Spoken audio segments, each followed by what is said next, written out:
Welcome to Bad Idea Metals. I'm Anthony, and today is going to be a tear apart video.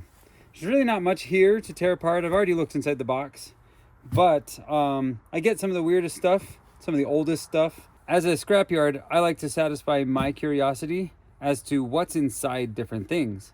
So I apologize to all of you who think that this belongs in museums and stuff like that, like the old things like these, but most of the time it gets to me because it doesn't work. I know you can always take the capacitors off and the resistors, and you can transplant them onto other boards to make those ones work or keep them for redundancy. Please forgive me, but that's not what this channel is about, and that's not what my company is about.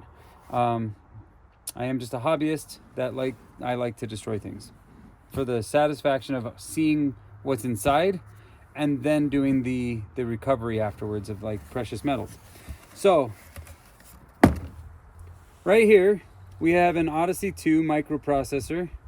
This it's seen better days for sure,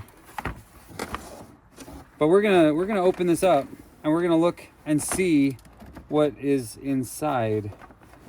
Right off, we have ourselves two joystick controllers with an action button. There you go. It's an 8-point axis control. Really light. We'll open these up too. I'm very curious to see what those circuits look like. And then we have our UHF, our video to TV interface here. So, oh, that's a pretty standard. I don't even remember what you call these. These are VHF, not UHF. But anyway, instead of getting hung up on what that's called, let's move on to see what is inside this unit. I do like to understand a little bit about what I've got. So Magnavox made this in what looks to be either 1982 or 1992. I'll have to look that up. But Magnavox is the creating company of the Odyssey 2. A cartridge would have fit. Right here, and there's your power button. I'm curious how these touch pads were built back in the 80s or 90s, whenever this was. So we're going to answer all that when we can get underneath this cover. From what I've seen so far, I'm only going to need a Phillips screwdriver and a set of pliers. The pliers are going to help us get through these bolts back here. All right, now that we've got all three of those out, I'm hoping that there's nothing underneath the feet, but let's go ahead and see if this comes up, as it does. Pretty simple board underneath. Two more of those hex screws. We'll see what we're looking at. Yeah, they really put those things in there. All right, so let's take a look at the board. It's probably gonna be super simple. Well, here's a 1977 Intel chipset. NEC. NEC is usually video. That's not always the case, but NEC was a video company.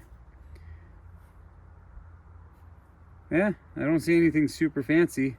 Nothing really worth recovery on. There's these pads, which are probably plated with silver.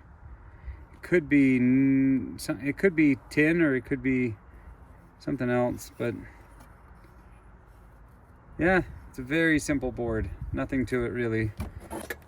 There's a few things in here that might be interesting. There's some copper. There's what looks to have potential for gold plating on what looks to be an adjustable knob right there. Okay. And then final thing on this is I want to see what's underneath the keyboard here, with those clamps removed.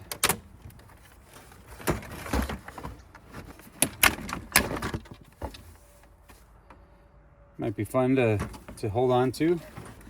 Really, this is what I was after. It's a flexible keypad glued down, but there you go. That's similar to how modern keyboards are running. It's a very, very thin layer of what I believe to be mylar, or something like it, a very thin layer.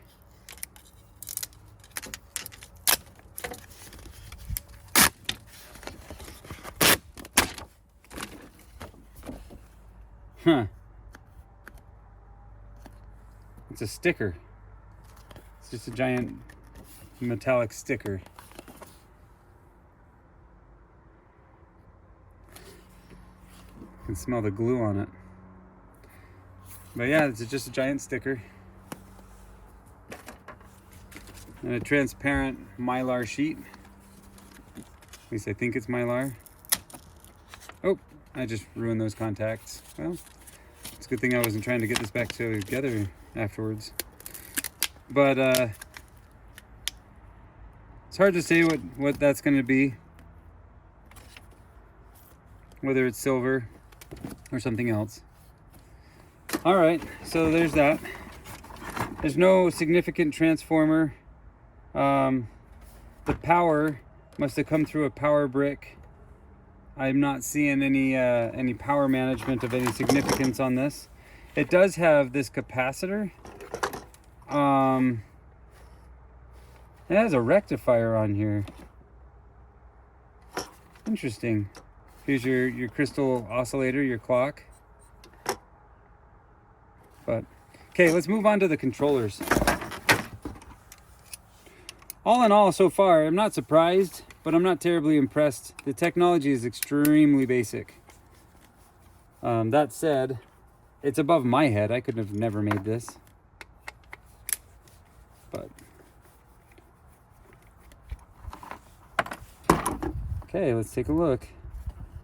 How does this come apart? There we go. Oh, it's using the same mylar type technology.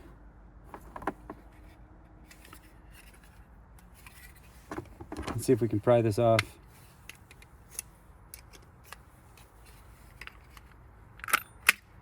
Huh. There must be a tool that spins this dial. What direction do you want to spin?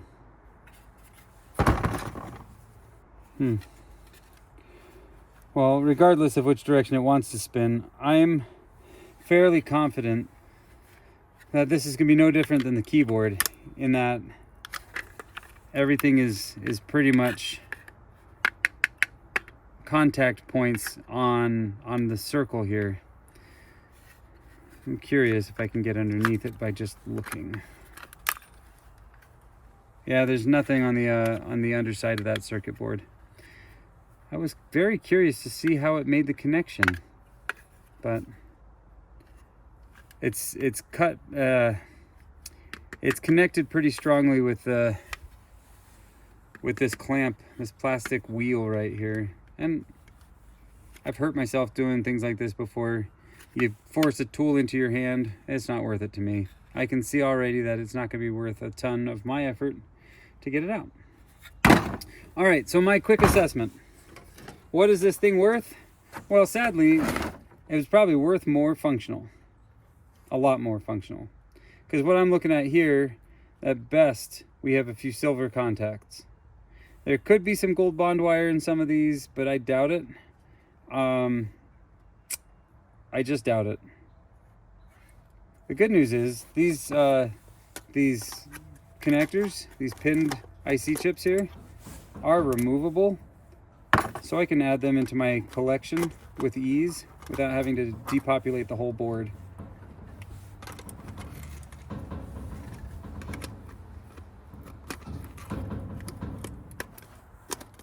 There we go.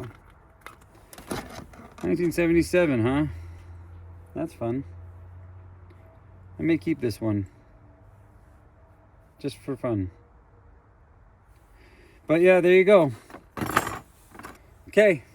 Well, that was a very basic teardown. Again, this is the Odyssey 2 gaming system. And now it's just a handful of scrap. I wouldn't even give it a few dollars worth. But there you go. Well, thanks for watching.